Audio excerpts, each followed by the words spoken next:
A lip lift is a procedure where we are shortening the distance from the base of the nose to the lip, and patients will say, why are you doing that? Well, one of the things you see as patients age is their nasal tip drops down a little bit and their lip tends to get longer. And so with aging, you have loss of volume in your face.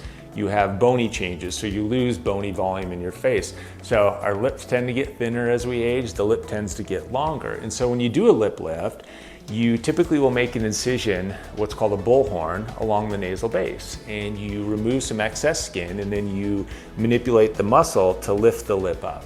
And sometimes they'll take a little bit of extra tissue out on the side. And so too many patients go and they put a lot of volume in their lips in the forms of filler, and it's not very natural looking. They have that sausage or duck lip appearance, and so it's not a good look. And they keep putting more and more volume in there when the main problem is that they have a long lip overall. And by doing a lip lift, it restores those so-called golden ratios where you have 1/3 of the upper lip, 2/3 on the lower lip and chin, and so it looks a lot more natural and more youthful. So a lot of patients will come to see my wife, who's Dr. Janiga, and she's a board-certified dermatologist, and they'll say, I want filler in my lip. And she'll look at them and say, okay, you could maybe use a little bit of volume in your lip, but what you really need is a lip lift.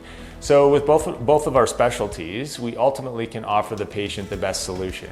And too many places will just do filler or just do lasers, or surgeons will just operate. And so I'll see patients that don't need an operation. I'll say, go see my wife and do non-surgical treatments in the form of filler or lasers, and vice versa. She sends me patients that actually would benefit from surgery. So ultimately we're giving the patients the best solution, the best results long-term by combining our two specialties.